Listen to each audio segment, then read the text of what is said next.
بسم اللہ الرحمن الرحیم ومن اشترى جاریة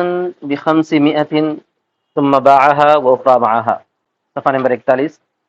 کل جو مسئلہ آیا تھا یہ اسی سے متعلق ہے کہ اگر کوئی آدمی کسی کو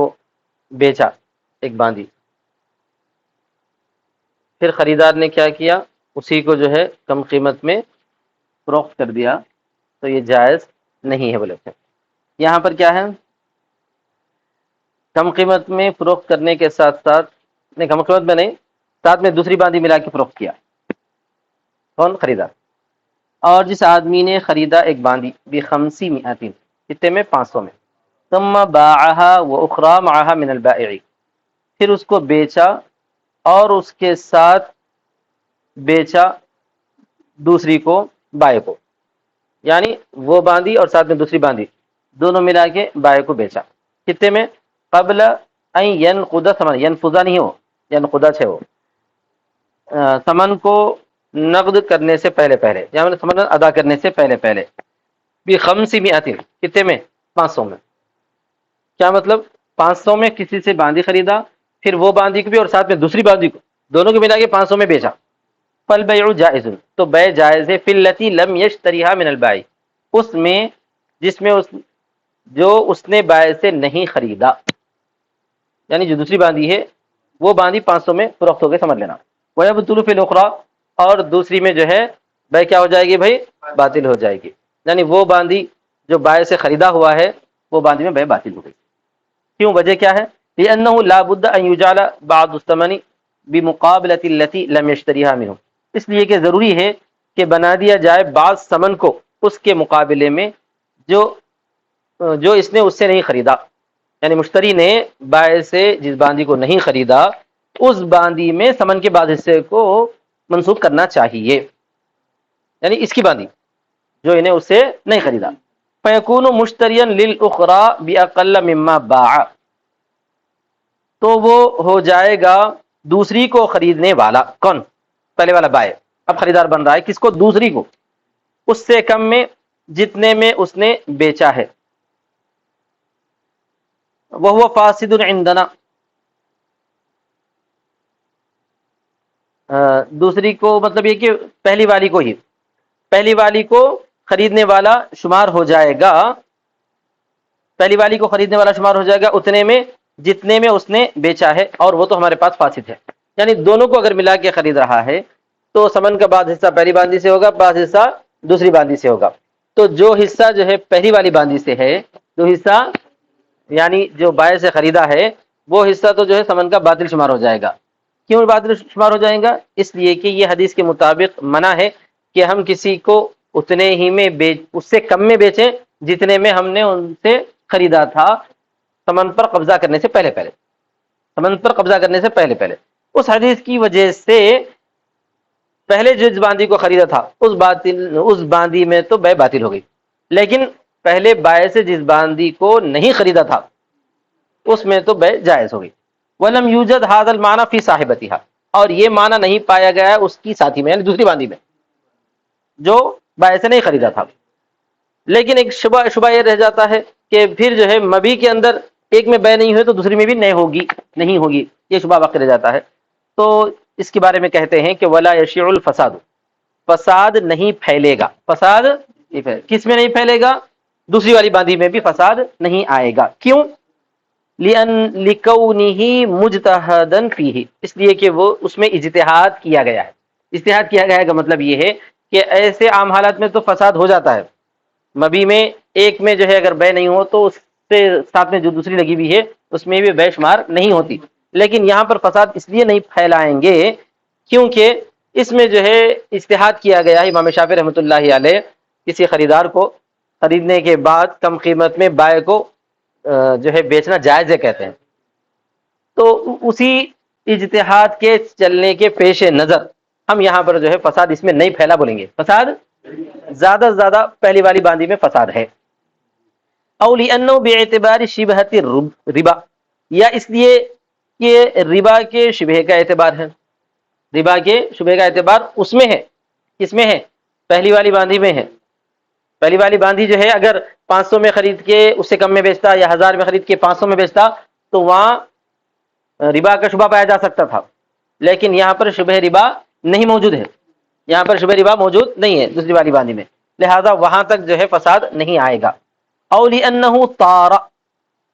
لأنه يظهر بانقسام الثمن او المقاصة فلا يسري الى غيرها، یا اس لیے کہ ربا طاری ہے، طاری ہے مانے عارضی طور پر ربا آ چکا ہے، اصل میں دیکھا گیا تو یہاں پر ربا نہیں ہونا چاہیے، کسی سے ہم کوئی چیز خریدتے ہیں، خریدنے کے بعد دوسری کو اگر بیچتے بھی ہیں تب بھی ربا نہیں آتا، چنانچہ قبضہ کرنے کے بعد انہیں مبی پہ قبضہ کر لیا، انہیں ثمن پہ قبضہ کر لیا تو بے جائز ہے بولے تھے نہیں بولے تھے، بالکل جائز ہے بولے تھے۔ مثال کے طور پر ہم نے کسی سے کوئی چیز خریدی اور جو ہے پیسے بھی ادا کر دیے اور انہوں نے چیز بھی دے دی، قبضے میں رکھ لیے، پھر بعد میں جو ہے ان کو واپس دینا چاہ رہے ہیں اور انہوں جو ہے خریدنے کے لیے آمادہ ہے لیکن اتنی قیمت میں نے کم میں، تو بیچ سکتے ہیں، کوئی حرج کی بات نہیں ہے۔ تو اسی وجہ سے اس کو ربایت طاری کہتے ہیں، مستقل ربا نہیں ہے، ربایت طاری ہے۔ تو یہ لِأَنَّهُ يَظْهَرُ بِانقسام الثَّمَنِ، اس لیے کہ وہ ظاہر ہوتا ہے ثمن کی تقسیم کرنے سے یا برابر سرابر والے معاملے سے،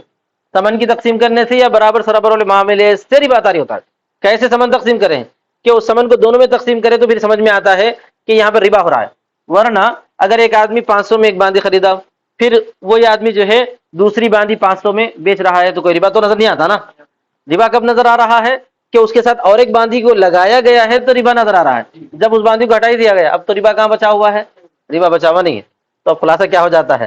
وہ پہلی والی باندھی میں تو بے نہیں ہوں گی، دوسری والی باندھی 500 میں فروخت ہو جائیں گی، یہ سمجھ میں آتا ہے۔ اول مقاصہ، مقاصہ بولتے ہیں برابری سرابری، فلا یسری الی غیرها، لہذا وہ طاری سرایت نہیں کرے گا اس کے غیر کی طرف، کس کے غیر کی طرف، دوسری والی باندھی کی طرف ربا سرایت نہیں کرے گا۔ تو اس پوری تفسیر کا خلاصہ یہ ہوا کہ اگر کوئی آدمی ایک باندھی کو خریدا اسی قیمت میں، پھر اسی قیمت میں پیسے پہ قبضہ کرے بغیر دو باندیاں بیچا تو جو پہلے والی خریدا ہوا تھا وہ باندھی میں بے نہیں ہوں گی، اس کی ملکیت اسی کی رہے گی پہلے والے خریدار کی، اب جو ہے 500 میں یہ باندھی اس کے پاس چلی جائے گی۔ ٹھیک ہے، قال ومن اشترى زيتا على انه يزنه بظرفه فيطرح عنه مكان كل ظرف 50 رطلا فهو فاسد۔ یہ ایک عجیب غریب بحث ہے۔ زید بولتے ہیں تیل کو، سمجھ آئے گا نا صاحب، کس کو بولتے ہیں بھائی، تیل کو، زیتون کے تیل کو زید بولتے ہیں یا خالی تیل کو بھی بولتے ہیں۔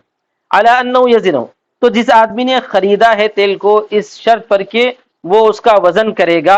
بظرف ہی، اس کے برتن سے، فیطرح عنہ مکان کل ظرف 50 رطلا، تو نکال دے گا، طرح مانے نکال دینا، ہٹا دینا، اس سے ہٹائے گا ہر برتن کی جگہ میں 50 رطل۔ اس بحث میں یہ سمجھنا چاہیے، پہلی بات تو یہ ہے کہ روغن زیتون جو ہے وزن کر کے بیچا جاتا ہے۔ اب روغن زیتون بہت بڑا رکھا ہوا ہے، 1000 رطل ہے مثال کے طور پر، 1000 رطل، ایک رطل چھوٹا سا پیمانہ ہے، 1000 رطل کا مطلب ایک آدھ کنٹل کے اتنا بڑا بیرل میں رکھا ہوا ہے، اور شرط یہ لگایا گیا، خریدنے والے نے یہ شرط لگائی کہ یزنہ بظرفہ، کہ وہ اس کا وزن کرے گا اس کے ظرف سے، کس کے ظرف سے، مشتری کے ظرف سے، مشتری ایک ظرف لے کے آیا، ایک پیمانے ہے، وہ پیمانے سے جو ہے اس کا وزن کر کے دے گا، اور اس سے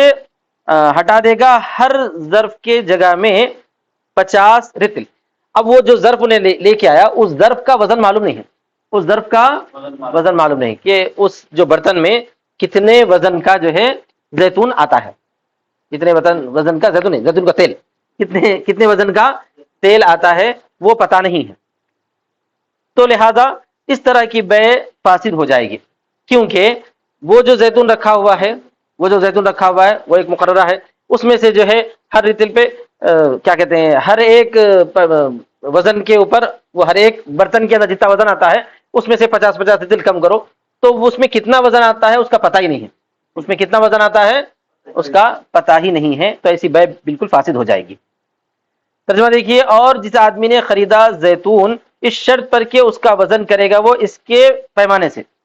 پھر ہٹا دے گا اس سے ہر ظرف کی جگہ میں 50 رتل، ہر ظرف کی جگہ میں کیا کرے گا 50 رتل کو ہٹاتے رہے گا تو وہ فاسد رہے گا، وہ بے فاسد ہو جائے گی، فهو فاسد۔ وَإِنِ اشْتَرَى عَلَىٰ أَنَّهُ يَطْرَحُ عَنْهُ بِوَزْنِ الظَّرْفِ جَازَ، اور اگر خریدا اس شرط پر کہ وہ اس سے ہٹائے گا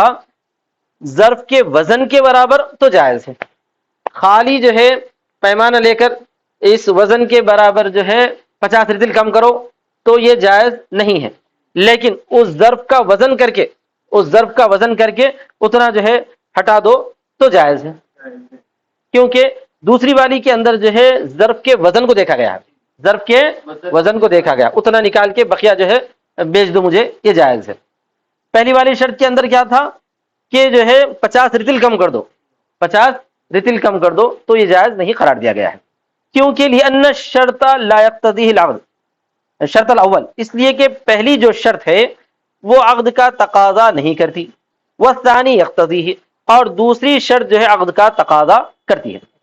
دوسری شرط کے اندر کیا ہے؟ ظرف میں یا برتن میں جتنا وزن آتا ہے اتنا وزن کم کر دو، یہ جائز ہے۔ 50 رتل کم کر دو بولنا جائز نہیں ہے، کیونکہ وہ وزن کتنے کا ہے پتہ ہی نہیں ہے، تو 50 رتل کس طرح پر کم کیا جائے گا، تو یہ دونوں میں فرق ہے بس۔ واخر دعوانا الحمدللہ رب العالمین۔